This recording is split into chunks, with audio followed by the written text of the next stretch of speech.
Hello everyone. सो Q3 के business updates आने start हो गए हैं कंपनीज के। थोड़ा सा डिले हुआ मैं इनको कवर करने में, थोड़ा मस्ती मोड में था न्यू ईयर के बाद। एंड एक्चुअली इन कंपनीज पे डिस्कशन करने का प्लान भी नहीं था जिनको आज हम डिस्कस कर रहे हैं, क्योंकि इनके जो बिजनेस अपडेट के नंबर्स हैं वो बिल्कुल जैसा एक्सपेक्टेशन था उसी के आसपास आए हैं। बट जो कंफ्यूजन चल रहा है इनके नंबर्स को लेकर के कि कैसे इंटरप्रेट करना चाहिए, क्या कोई कंसर्न है कंपनीज के आउटलुक पे, उस पर आई थॉट कि एक डिस्कशन करना चाहिए ताकि हमको एक अच्छी क्लैरिटी मिले इन कंपनीज के ऊपर एंड इनके आगे के ग्रोथ प्रोस्पेक्ट्स के ऊपर। So value fashion retail space में जो तीन मेन कंपनीज हैं, V two retail, Baazar style and V Mart retail, इन तीनों कंपनीज पे आज हम डिस्कशन करेंगे। सबसे पहले स्टार्ट करते हैं वी टू रिटेल से। 400 करोड़ का QIP इन्होंने किया था। उसके बाद अगर हम नंबर्स देखें कंपनी के Q3 में तो 57% का YOY इन्होंने ग्रोथ रिपोर्ट करा है अपने सेल्स के अंदर। टॉप लाइन में 57% की ग्रोथ है। इसको कैसे देखना चाहिए? आई मीन बहुत एक्स्ट्रा ऑर्डिनरी नहीं बोल सकते, बहुत ऐसा मतलब एक्सपेक्टेशन बीट कर दिया उस तरीके के नंबर्स नहीं है, क्योंकि 57% ग्रोथ का नंबर अच्छा है लेकिन ये एक्सपेक्टेड था। Q2 के रिजल्ट कॉन कॉल के बाद हमने वो डिस्कशन किया था, Q1 के रिजल्ट कॉन कॉल के बाद में भी हमने डिस्कशन किया था कि जैसा कंपनी का एक्सपेंशन प्लान है 50-55% का तो हमने कंजर्वेटिव एस्टिमेट लिया था। सो उसी के आसपास का 57% का ग्रोथ नंबर आया है, जो कि अच्छा नंबर है, बिल्कुल एक्सपेक्टेशन के अकॉर्डिंग। देन कंपनी का SSG अगर हम देखें, एक है नॉर्मलाइज SSG, एक है आपका रिपोर्टेड SSG। दोनों में डिफरेंस है आपका वो जो फेस्टिवल इस बार थोड़ा सा प्रीपोन हो गया लास्ट ईयर के कंपैरिजन में उसका, तो उसको एडजस्ट करके आप देखोगे तो नॉर्मलाइज SSG कंपनी की 13% की आती है Q3 के अंदर, और वैसे इन्होंने 2% का SSG रिपोर्ट किया है। मेजरली हमको यही देखना है, नॉर्मलाइज SSG, या फिर Q2 Q3 का प्लस करके देख लो तो आपको 10% का SSG दिखेगा, या फिर आप ये ट्रेलिंग 12 मंथ का ले लो, ये कैलेंडर ईयर जो है आपका, कैलेंडर ईयर 2025, उसका अगर आप पूरा देखोगे तो भी यही 10-12-13% के आसपास बन रहा है। सो SSG आपका 10 से 12-13% के रेंज में है। Then store level productivity, company का सेल्स पर स्क्वायर फीट 1032 है Q3 के अंदर। ये Q1 में 960 के आसपास था, Q2 में 940 के आसपास था, पूरा फर्स्ट हाफ आपका 950 के आसपास था, तो ये वहां से इंप्रूवमेंट हमको देखने को मिला है। एंड उसके बाद स्टोर एक्सपेंशन कैसा गया है, तो 35 न्यू स्टोर्स कंपनी ने ओपन करे हैं Q3 के अंदर। Q2 में आई थिंक 43 स्टोर्स इन्होंने ओपन करे थे, तो टोटल नंबर ऑफ स्टोर आपका हो जाता है आज के टाइम पे 294। पूरे 9 मंथ्स की अगर हम बात करें तो रेवेन्यू 63% से ग्रो किया है कंपनी का। पहले इनिशियल गाइडेंस था 45 से 50%, फिर एक तरीके से गाइडेंस को इन्होंने रिवाइज किया अपवर्ड 50% के आसपास, और अभी तक 9 मंथ्स में 63% की ग्रोथ आ चुकी है। SSG कंपनी का 9% के आसपास है 9 मंथ्स में। मंथली सेल्स पर स्क्वायर फीट 980 है, और टोटल स्टोर एडिशन कितना किया है 105, और अभी एक क्वार्टर पेंडिंग है, ये ऑनगोइंग क्वार्टर अभी चल रहा है। एंड जिस तरीके से कंपनी स्टोर ओपन कर रही है, मोस्ट लाइकली जो इनका 125-130 का टारगेट है उसको भी कंपनी सरपास कर सकती है।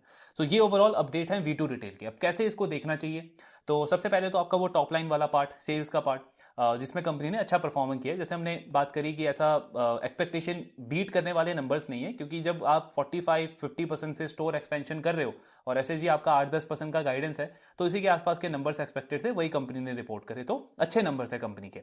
देन दूसरा पार्ट आता है कि इसको आई मीन देखना कैसे चाहिए। जैसे कंपनी का SSG को लेकर के जो कंसर्न है कि एक टाइम पे इनका SSG जो है वो 30% 32% होता था, फिर वो 25 से 30% के रेंज में आया, उसके बाद वो 18-20% तक आया, और अब ये 10-12-13% जो भी आप बोलो उसके आसपास आ चुका है। यानी कि ऑलमोस्ट 3 टाइम रिडक्शन हुआ है कंपनी के SSG, same store sales growth के अंदर। तो इतना बड़ा रिडक्शन हुआ है, तो क्या ये एक बहुत बड़ा क्वेश्चन मार्क रेज करता है कंपनी के फ्यूचर एक्सपेंशन के ऊपर, कि जो स्टोर एक्सपेंशन प्लान हम देख रहे हैं कि ये 125 से 130 इस साल ओपन करने का टारगेट है, फिर अभी इन्होंने QIP रेज किया है जहां ये प्लान कर रहे हैं अगले साल हम 150 के आसपास स्टोर ओपन कर सकते हैं, तो क्या वो कंपनी एग्जीक्यूट कर पाएगी जब SSG आपका कंटिन्यूसली नीचे की तरफ जा रहा है? क्या ये एक बहुत बड़ा कंसर्न है? अब हमने वैसे पहले के जो एनालिसिस किए वी टू रिटेल के, चाहे आप Q2 का कॉन कॉल एनालिसिस देख लो, Q1 का कॉन कॉल एनालिसिस देखो, Q4 का कॉन कॉल एनालिसिस देखो, हर एक उसमें हमने डिस्कस किया अच्छे से कि स्टोर एक्सपेंशन एक रिटेलर का किस चीज के ऊपर डिपेंड करता है। SSG जो है वो आपको सिर्फ एक तरीके का ग्रोथ दिखा रहा है, एक तरीके का डिमांड दिखा रहा है आपके पुराने स्टोर के ऊपर, लेकिन इसके अलावा एक बहुत इंपॉर्टेंट मेट्रिक है जिसके ऊपर डिपेंड करता है कि रिटेलर जो है वो किस पेस से स्टोर एक्सपेंड करेगा। आई मीन अगर हम थोड़ा सा कॉमन सेंस लगाएं तो वी टू रिटेल और इसका जो सबसे क्लोजेस्ट पेयर है बाजार स्टाइल, दोनों का अगर आप SSG देखोगे ना, सेम स्टोर सेल्स ग्रोथ दोनों का सेम दिखेगा, 14% 12% के रेंज में है। बाजार स्टाइल का भी यही 12-13-14% के आसपास है। लेकिन स्टोर एक्सपेंशन अगर आप देखोगे तो वी टू रिटेल 50-60 से पहले 70-80 गया, फिर 100 गया, अब 125-130 इस साल ओपन करने को देख रहा है, और अगले साल 150 तक का उनका एस्पिरेशन है। तो एसएसजी तो दोनों का सेम है, बट वी टू रिटेल क्यों ऑलमोस्ट 3 टाइम ज्यादा स्टोर ओपन कर रहा है बजाज स्टाइल के कंपैरिजन में? स्टोर बेस भी आप देखोगे तो बजाज स्टाइल का कम है वी टू रिटेल के कंपैरिजन में। वी टू रिटेल 290 स्टोर्स के आसपास है, बजाज स्टाइल 240-250 के आसपास उसके टोटल स्टोर्स हैं। तो स्टोर बेस लगभग सेम है, फिर भी बजाज स्टाइल मतलब एसएसजी सेम होने के बाद भी क्यों इतने कम स्टोर्स ओपन कर रहा है और वी टू रिटेल क्यों इतने ज्यादा स्टोर्स ओपन कर रहा है? ये सेम क्वेश्चन आता है कि अगर एसएसजी ही एक वो मैट्रिक है जो हमको देखना है कि किसी भी रिटेलर का जो एक्सपेंशन है वो खतरे में आ सकता है, क्वेश्चन मार्क आ सकता है, तो इसके बेसिस पे तो बजाज स्टाइल का सिंपल सा पॉइंट आता है कि ये क्यों उतने स्टोर ओपन नहीं कर रहा। दूसरा, एक और जो इंडस्ट्री में बड़ा प्लेयर है वी मार्ट रिटेल, उसको भी अगर आप देखोगे उसका स्टोर बेस आई थिंक 550-560 के आसपास है, काफी बड़ा प्लेयर है, बट उसका भी अगर आप टोटल एनुअल स्टोर एक्सपेंशन देखोगे तो 50 से 60 के बीच में चल रहा है। एसएसजी उसका भी 5 से 7-8% के बीच में रहता है, यानी वी टू रिटेल के लगभग आसपास ही है, बट स्टोर एक्सपेंशन में इतना बड़ा गैप है। अब एक तो हम सिंपल सा आंसर बोल सकते हैं कि वी टू रिटेल की जो मैनेजमेंट है वो एग्रेसिव है और बाकी जो दोनों कंपनीज की मैनेजमेंट है वो कंजर्वेटिव है, लेकिन ये कोई लॉजिकल पॉइंट नहीं हुआ, क्योंकि अल्टीमेटली आपने मार्केट से पैसा उठाया है, इन्वेस्टर से पैसा उठाया है, तो इन्वेस्टर के लिए तो आप अकाउंटेबल होगे ना कि एक ही इंडस्ट्री में जहां पे इतनी इतनी ज्यादा पोटेंशियल है, इतना ज्यादा ग्रोथ का पोटेंशियल है, 70-80% अभी भी अनऑर्गेनाइज प्लेयर हैं, और आप ही का एक सबसे क्लोजेस्ट प्लेयर वो 100, 130, 150 स्टोर ओपन कर रहा है, और आप जो हो एसएसजी लगभग सेम है दोनों तीनों प्लेयर्स का, लेकिन आपका स्टोर एक्सपेंशन सिर्फ 40, 50, 60 के आसपास है। तो इसका सबसे इंपॉर्टेंट पॉइंट ये है जो हमने पहले के एनालिसिस में ऑलरेडी डिस्कस किया है कि एसएसजी आपको सिर्फ ये दिखा रहा है कि पुराने स्टोर के ऊपर मेरी डिमांड कैसी चल रही है, मेरा सेल्स ग्रोथ कैसा चल रहा है, वो सेल्स की क्वालिटी नहीं बता रहा, क्योंकि हमको तो सब कुछ देखना है ना कि सेल्स अगर हो रही है तो उसकी क्वालिटी क्या है, प्रॉफिट अगर आ रहा है तो प्रॉफिट की क्वालिटी क्या है, इवन कैश फ्लो भी अगर है किसी कंपनी का तो वो कैश फ्लो की क्वालिटी क्या है, सस्टेनेबल है या फिर कोई वन ऑफ इन्वेंट्री वगैरह क्लीन करके कंपनी अपना कैश फ्लो पॉजिटिव दिखा रही है। तो क्वालिटी बहुत ज्यादा मैटर करती है आपकी हर एक चीज की, रादर देन कि हम एब्सोल्यूट नंबर्स को देखें। तो एसएसजी आपको सेल्स की ग्रोथ दिखा रहा है, लेकिन एक जो रिटेलर है वो कितना स्टोर एक्सपैंड करेगा, कितना एग्रेसिवली स्टोर को ओपन कर सकता है, ये अल्टीमेटली डिपेंड करता है उसका स्टोर लेवल प्रॉफिटेबिलिटी के ऊपर। कि जब आप नया स्टोर ओपन करने जा रहे हो, यानी कि क्या हो रहा है कि कैपेक्स कर रहे हो, आप कैपेसिटी बढ़ा रहे हो, आपका वो जो स्टोर पे जो रेंटल कॉस्ट है वो आपका एक नया खर्चा होगा, इन्वेंट्री का खर्चा होगा, फिट आउट का खर्चा होगा। तो एज एन इन्वेस्टर आप कैलकुलेट करोगे कि आपका जो रोसी है, रिटर्न ऑन कैपिटल एम्प्लॉयड, वो कितना बन सकता है, और वो तभी आपका पॉजिटिव होगा, अच्छे डायरेक्शन में होगा, जब आपका एग्जिस्टिंग स्टोर के अंदर जो प्रॉफिटेबिलिटी है, स्पेशली जो आप नए स्टोर्स ओपन कर रहे हो, वो आपकी एक अच्छे हेल्दी लेवल पे होगी। एंड ये कौन सा मैट्रिक आपको बताएगा? सेल्स पर स्क्वायर फीट, जो हम हर एक क्वार्टर में देखते हैं वी टू रिटेल का एंड बाकी रिटेलर्स का, या फिर पर स्क्वायर फीट सेल्स भी जिसको हम बोलते हैं। सो वी टू रिटेल का सेल्स पर स्क्वायर फीट अगर आप देखोगे, जैसे हमने इस क्वार्टर में भी देखा 1060 के आसपास है, ये ओवरऑल है, मतलब टोटल जो इनके स्टोर्स हैं 290-300 के आसपास। अगर आप सिर्फ पुराने स्टोर्स का देखोगे उसमें तो कंपनी का सेल्स पर स्क्वायर फीट ऑलमोस्ट 1200 के आसपास टच कर रहा है। तो ये सबसे इंपॉर्टेंट मैट्रिक होता है किसी भी रिटेलर के लिए कि वो ये डिसाइड करे कि उसको ज्यादा स्टोर ओपन करने हैं, किस पेस से ओपन करना है, या फिर जो एक्सपेंशन है उसको वो थोड़ा सा स्लो रखना है। क्योंकि यहां पे अगर आप देखोगे ना difference we two retail, Baazar style या फिर ये वी मार्ट, इसमें आपको बहुत बड़ा डिफरेंस दिखेगा। इवन जो विशाल मेगा मार्ट है, बहुत बड़ा प्लेयर है, प्रॉफिटेबिलिटी काफी अच्छे हैं, मार्जिन उसके अच्छे हैं, हेल्दी ग्रोथ आ रही है कंपनी में, उसका भी अगर आप सेल्स पर स्क्वायर फीट कंपेयर करोगे वी टू रिटेल के साथ में तो बहुत बड़ा गैप है। I think Vishal mega mart का सेल्स पर square feet total store count का अगर आप देखोगे तो 770-780 के रेंज में है। वी टू रिटेल आज के टाइम पे एक जो नया स्टोर ओपन करता है ना, नया स्टोर, न्यू स्टोर, उनमें उनका फर्स्ट मंथ में जो सेल्स पर स्क्वायर फीट है वो 750 से 800 के बीच में है। तो इतना बड़ा एफिशिएंसी का गैप है वी टू रिटेल और बाकी रिटेलर्स के बीच में। इसकी वजह से वी टू रिटेल की मैनेजमेंट कॉन्फिडेंट है कि जब भी हम नया स्टोर ओपन करते हैं उसमें प्रॉफिटेबिलिटी हमारी अच्छी बनेगी, पे बैक पीरियड हमारा सेम रहेगा। इसीलिए कंपनी ने एग्रेसिवली 400 करोड़ का क्यूआईपी किया, क्योंकि जब प्रॉफिटेबिलिटी मेंटेन करते हुए आप इतना एग्रेसिव एक्सपैंड कर सकते हो तो ऑफकोर्स आप अपना मार्केट शेयर और एग्रेसिवली गेन करने को देखते हो, आप मार्केट में और डीपली पेनिट्रेट करने को देखते हो। एंड इसीलिए कंपनी ने 70 से स्टोर से पहले 100 स्टोर से इस साल अब 125-130 store, and then next year का इनका एस्पिरेशन है कि 150 स्टोर्स के आसपास हम पहुंचेंगे। तो मेन जो हमको मैट्रिक देखना है वो है आपका सेल्स पर स्क्वायर फीट।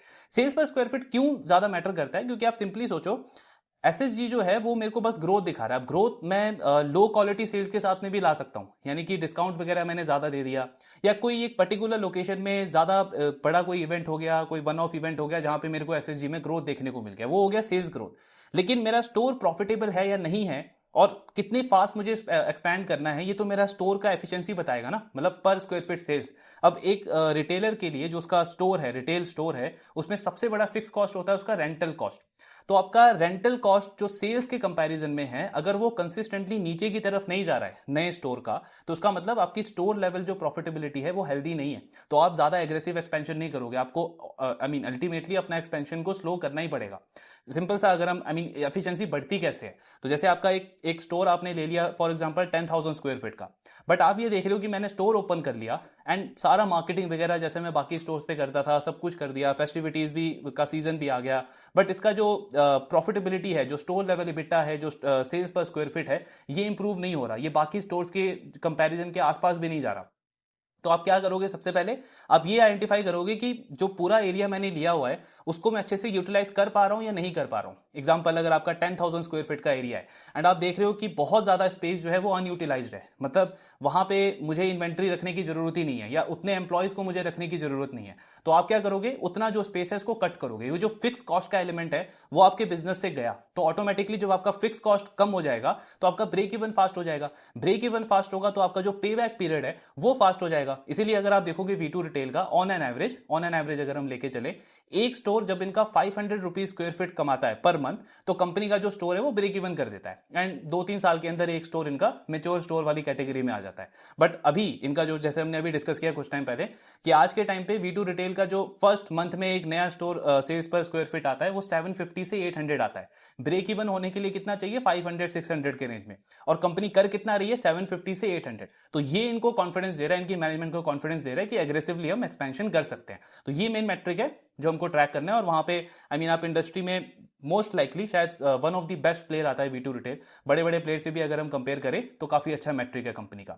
तो अगर कल को चल के मुझे दिखता है कि इनका सेल्स पर स्क्वायर फीट का नंबर नीचे की तरफ जा रहा है, तो एक तो ऑफकोर्स मुझे एक क्वार्टर पे पैनिक नहीं करना है, मुझे देखना है कि या 6 मंथ के बेसिस पे, 9 मंथ के बेसिस पे, या ट्रेलिंग 12 मंथ के बेसिस पे क्या ये नंबर कंसिस्टेंटली नीचे की तरफ जा रहा है। मैनेजमेंट से वहां पे क्वेश्चन होगा कि इसका रीजन क्या है। अगर मैनेजमेंट इसको रिकॉग्नाइज कर रही है कि कुछ वन ऑफ मतलब उनकी प्रोडक्टिविटी मिस हुई है, या कोई ऐसे एरिया में उन्होंने स्टोर वगैरह ओपन कर दिया जहां पे रेंटल कॉस्ट काफी ज्यादा है इनके फुटफॉल के कंपैरिजन में, तो उसको मैनेजमेंट आगे ठीक करने जाएगी, रेक्टिफाई करने जाएगी। देन आने वाले क्वार्टर्स में मुझे देखना है कि ये ट्रेंड कंटिन्यू नहीं रहना चाहिए। अगर कंसिस्टेंटली 2 क्वार्टर 3 क्वार्टर इनका सेल्स पर स्क्वायर फीट का नंबर नीचे जा रहा है, तब तो मतलब सेल्स ग्रोथ तो भाड़ में जाए, पहले मुझे मेरा कैपिटल प्रोटेक्ट करना है, स्टॉक से निकलना है, क्योंकि मार्केट स्टॉक को पनिश करना स्टार्ट कर देगा।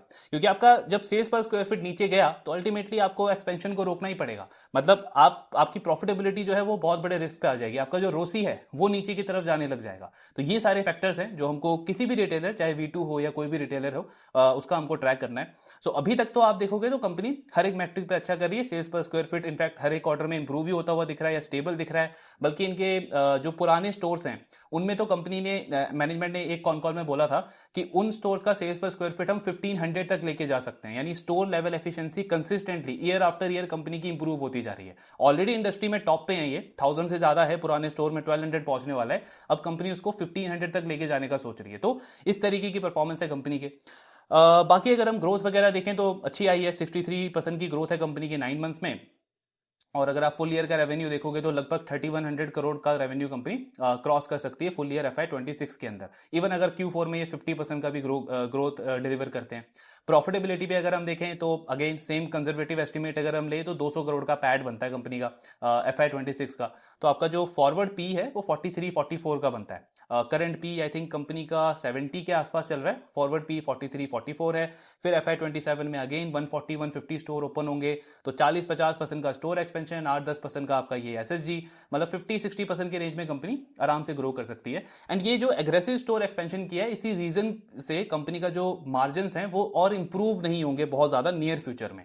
मतलब इनको ऑपरेटिंग लेवरेज मिल रहा था, जो सेल्स पर स्क्वायर फीट आपका इंप्रूव होता जा रहा है, इसका मतलब क्या हुआ कि सेम कॉस्ट के ऊपर आप ज्यादा बिजनेस जनरेट कर रहे हो, तो ऑटोमेटिकली आपका मार्जिन बढ़ेगा। बट मैनेजमेंट ने क्योंकि स्टोर एक्सपेंशन का प्लान थोड़ा सा और एग्रेसिव कर दिया, इसीलिए जो करंट मार्जिन है वो उनके सस्टेन करेंगे, नीचे नहीं जाएंगे। जब नीचे जाएंगे तब तो वो नेगेटिव है, एक्सपेंशन रोकना पड़ेगा, मार्जिन में और इंप्रूवमेंट नहीं होगा। मतलब प्रॉफिटेबिलिटी में हमको बहुत स्ट्रॉन्ग ग्रोथ देखने को माइट भी ना मिले नियर फ्यूचर के अंदर। तो जितना सेल्स ग्रोथ है उसके आसपास का अर्निंग ग्रोथ आपका चलेगा अगले 1 से 1.5 साल के अंदर। लेकिन ये बिजनेस के लिए अच्छा है, क्योंकि जब आपकी एक डोमिनेंट पोजीशन है ऑलरेडी इंडस्ट्री के अंदर, तो आपको चाहिए कि इतने कॉम्पिटिटिव एनवायरनमेंट में आप फटाफट से और ज्यादा मार्केट शेयर अपना गेन करो, अपनी प्रेजेंस को और स्ट्रॉन्ग करो, जो उनका टारगेट है कि अगले 3-4 साल में हमको एक पैन इंडिया प्लेयर बनना है। तो ये ओवरऑल डिस्कशन था V2 रिटेल के ऊपर। अब बात करते हैं जो इंडस्ट्री में दूसरा प्लेयर है, इनका कॉम्पिटिटर बजाज स्टाइल।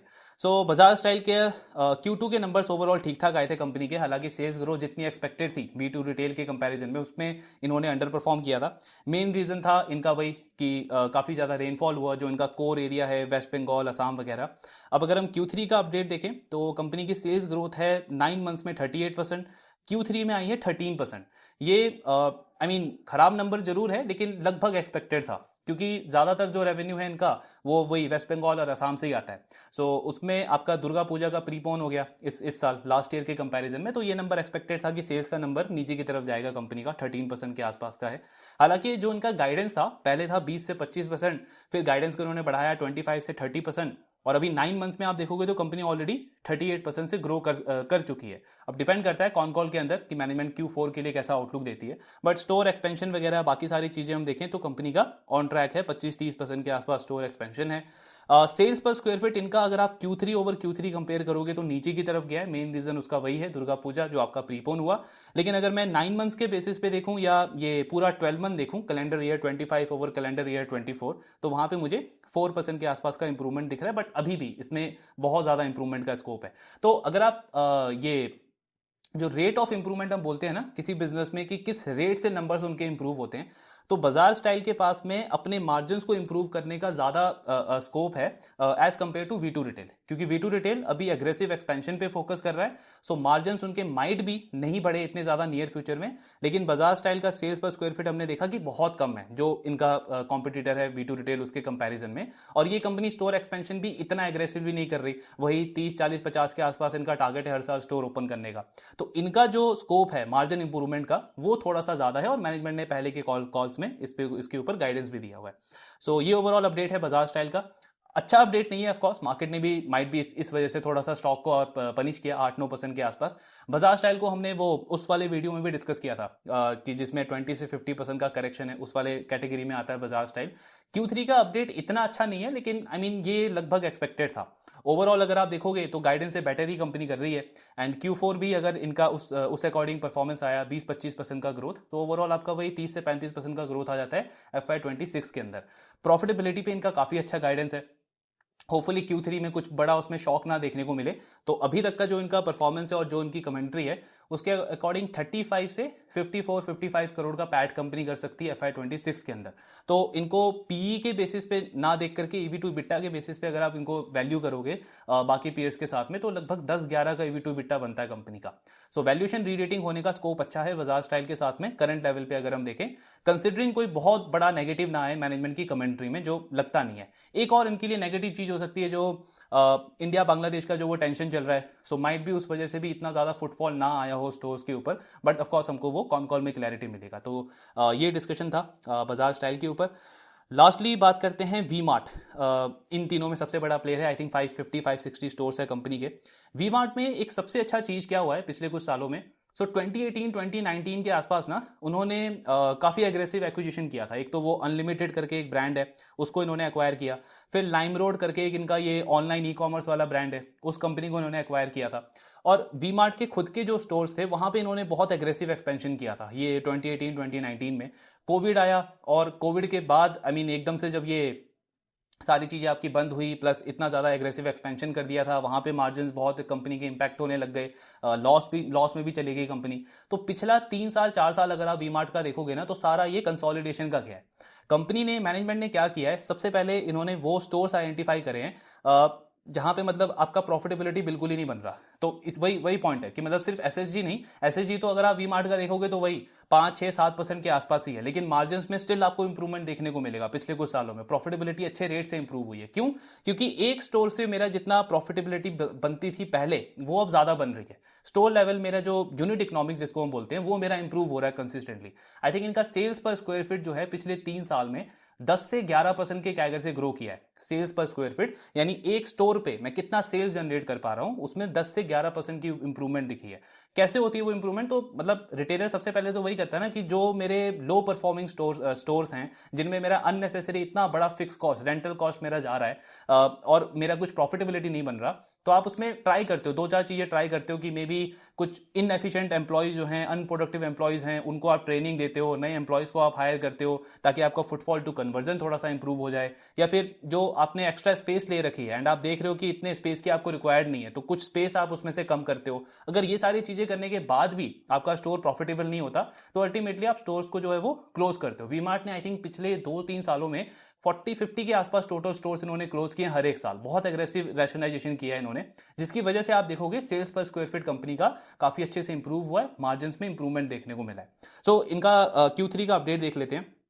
तो सेल्स में कंपनी के 10% के आसपास की ग्रोथ है। अब वही पॉइंट है कि मैं सीधे इसको V2 से कंपेयर करूंगा तब तो मुझे बहुत खराब लगेगा, बट वी मार्ट की स्टोरी अलग है, V2 की स्टोरी अलग है। V2 आपका सिर्फ 290 स्टोर के ऊपर बैठा हुआ है, उनके पास में वो स्कोप है कि वो एक्सपैंड कर सकते हैं, और सबसे बड़ा एडवांटेज आता है कंपनी की स्टोर लेवल एफिशिएंसी, यानी कि सेल्स पर स्क्वायर फीट। वी मार्ट का आप सेल्स पर स्क्वायर फीट देखोगे, आई थिंक यहाँ पे तो दिया नहीं है, लेकिन ये 600 समथिंग के आसपास है।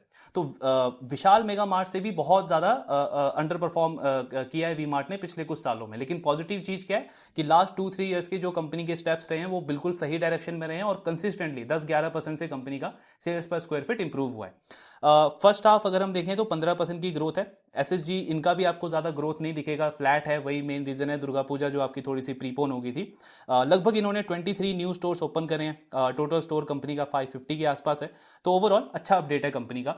इनका मेन थीम क्या है कि ये जो रेट ऑफ इंप्रूवमेंट है ना, अल्टीमेटली तो देखो कोई भी स्टॉक है, कोई भी बिजनेस है, मार्केट उसमें उसको तभी रिवॉर्ड करता है और रिटर्न बनने का चांस उसमें तभी ज्यादा बनता है जब उस बिजनेस में रेट ऑफ इंप्रूवमेंट जो है वो हमको दिखी हो। अब जनरली हम क्या करते हैं कि रेट ऑफ इंप्रूवमेंट हम सिर्फ सेल्स में ट्रैक करते हैं, क्योंकि वो काफी इजी है। सिर्फ इनकम स्टेटमेंट आया, आपने देख लिया कि सेल्स का नंबर, रेट ऑफ इंप्रूवमेंट अच्छा है, तो जनरली जो ज्यादातर ऑडियंस है वो सिर्फ उसको ट्रैक करते हैं। लेकिन अगर आप थोड़ा और डीपर लेवल पे जाओ कि कंपनी के मार्जिन में किस तरीके का इंप्रूवमेंट एक्सपेक्टेड है, कंपनी का वर्किंग कैपिटल में कितना इंप्रूवमेंट एक्सपेक्टेड है, क्योंकि अल्टीमेटली आपका जो रिटर्न रेशियो है रोसी, वो उसी पे डिपेंड करता है। तो रोसी जब भी किसी बिजनेस का इंप्रूव होगा, मार्केट उसको रिवॉर्ड करेगा। वैल्यूएशन री रेटिंग हो या फिर हाई वैल्यूएशन पे भी कई सारे स्टॉक जो है वो अच्छे रिटर्न डिलीवर कर सकते हैं अगर उनका रोसी इंप्रूव हो। कल्याण को आप देखो, आई थिंक 3 साल पहले उनका जो रोसी था वो सिंगल डिजिट में था। आज कंपनी का रोसी जो है वो 20% के आसपास है, उसकी वजह से मार्केट ने उसको रिवॉर्ड किया। सो मेन गेम वही है कि रेट ऑफ चेंज जो है अक्रॉस मैट्रिक, सिर्फ एक मैट्रिक पे नहीं,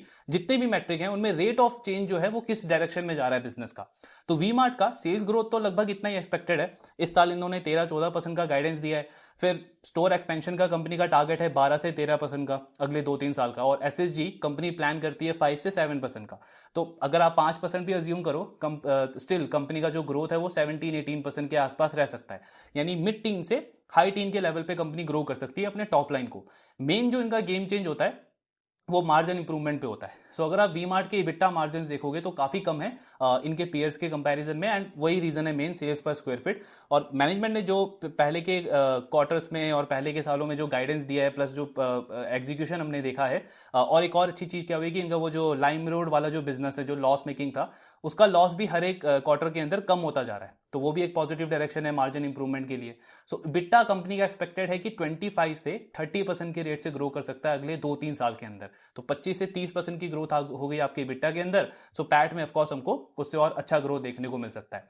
तो इनको भी अगेन आप EV टू बिट्टा के बेसिस पे कंपेयर करोगे ना, तो इंडस्ट्री के पीयर्स के कंपैरिजन में काफी अंडर वैल्यूएशन है।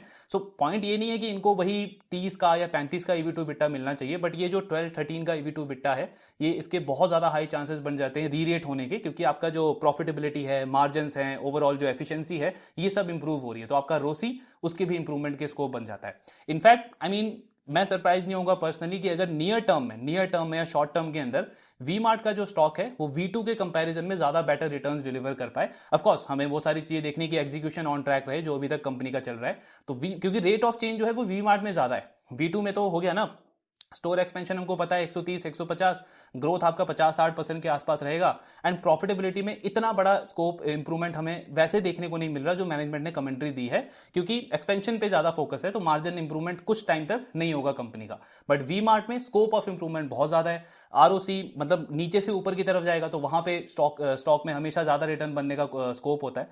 तो नियर टर्म में माइट बी वी मार्ट जो है वो V2 को आउट परफॉर्म कर सकता है अगर हम स्टॉक के पर्सपेक्टिव से बात करें। बट बिजनेस में तो ऑफकोर्स आपका V2 जो है वो एक स्ट्रक्चरल प्ले है। अगले 3 साल 5 साल अगर ये स्टोरी कंपनी की कंटिन्यू रही और पैन इंडिया रिटेलर बना, तो आई मीन हम अज्यूम कर सकते हैं कि बिजनेस कहाँ स्टैंड करेगा एंड मार्केट का कंपनी का जो ओवरऑल मार्केट वैल्यू है वो कहाँ पे हो सकती है। बट ऑफकोर्स हमको हर एक क्वार्टर में ट्रैक करते रहना है। तो ओवरऑल तीनों कंपनीज के ठीक ठाक अपडेट आए हैं। V2 रिटेल क्या देखना है हमको वो भी हमने समझ लिया, एंड वी मार्ट में रेट ऑफ चेंज जो है ये मेन थीम है कि कंपनी के स्टॉक के अंदर इंटरेस्ट बन सकता है। बाकी आपके जो डाउट्स हैं शेयर करते रहिए। Thank you very much.